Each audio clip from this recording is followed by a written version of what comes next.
হুগলি লোকসভা কেন্দ্রের বামফ্রন্ট মনোনীত সিপিআইএম ও কংগ্রেস সমর্থিত জোট প্রার্থীর মনোদীপ ঘোষের সমর্থনে চন্দননগর বিধানসভার অন্তর্গত সার্কাস মাঠে এক জনসভায় যোগদান করলেন সিপিআইএম কেন্দ্রীয় কমিটির সদস্য মোহাম্মদ সেলিম। তিনি কেন্দ্র ও রাজ্য সরকারের বিরুদ্ধে মুখ খুলতেও শোনা যায়।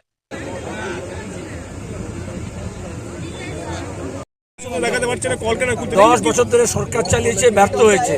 2 কোটি বেকারকে কাজ দেবে বলেছিল, 20 কোটি বেকারের কাজ কোথায়?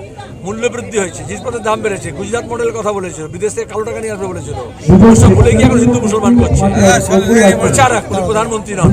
প্রধানমন্ত্রী হতেন তাহলে দেশের কথা বলতেন, মণিপুরের কথা বলতেন। তিনি শুধু ভাগাভাগি কথা বলছেন। আসলে লুটের রাজত্ব চলছে, মোদির লুট আর দিদির লুট। এই জন্য লুটেরাদের বিরুদ্ধে মানুষ একাত্ম হচ্ছে। দাদা চারিদিকে এই সন্দেশখালীতে আবার অস্ত্র পাওয়া যাচ্ছে এবং আজকে গোটা দেশে এরকম ঘটনা ঘটছে। বিজেপি তো বলছি আর তোমরা সন্দেশখালী বলছো, শুধু সন্দেশ। তাহলে হাতরাসে কি হয়েছে? হাসখালীতে কি হয়েছে? আসিবাকাণ্ড কি হয়েছিল? কুস্তিগীরদের যারা পদক ফেরত দিল ব্রিজভূষণ বর্মার বিরুদ্ধে কেন বিজেপি ব্যবস্থা নেয়নি? বিজেপি তৃণমূলের হাতে মহিলারা নিরাপদ নয়। জাতপাত ধর্মবর্ণ রাজনীতি যারা করে তারা মহিলাদের সম্মান দিতে পারে না। এখন দাঁড়িয়ে ভোটের সময় তোমরা বলছো যখন নিরাপদ সর্দার সন্দেশখালী বলছিল, কোনো সব মিডিয়া চুপ ছিল কেন? কেন আজকে বিজেপির নেত্রী তখন সোনালী গুহ মমতার ছায়ার সঙ্গে কেন মাইক বন্ধ করে দিয়েছিল? এটা জমি হারাদের লড়াই। জমি কেড়ে নিয়েছে, আমরা জমি দিয়েছিলাম। বিজেপি তৃণমূল মানুষের কাছ থেকে সম্পদ কাটছে আর আমরা দিয়েছিলাম। লড়াইটা এখানে। তারা চারিদিকে বামপন্থার প্রচারকে আপনি সামনে আনছেন, জোট সঙ্গীকে সামনে। হাজারো লাখো মানুষ, নতুন প্রজন্ম, পুরনো নড়ে যাওয়া সরে যাওয়া মানুষ, বামফ্রন্টের সঙ্গে জাতীয় কংগ্রেস সব এককাট্টা হয়েছে।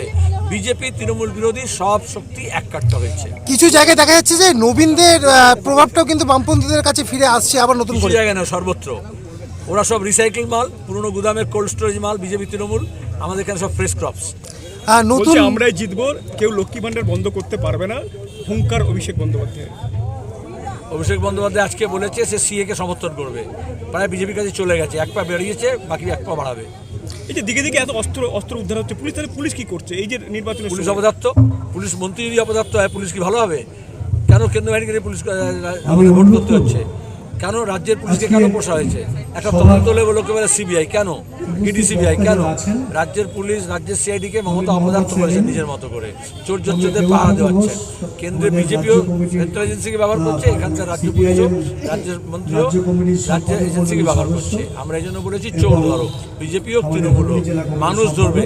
পুলিশ ধরলে তো হাত করা পড়া তো জেলে দিত, মানুষ ধরলে পিছমোড়া করে বাঁধবে।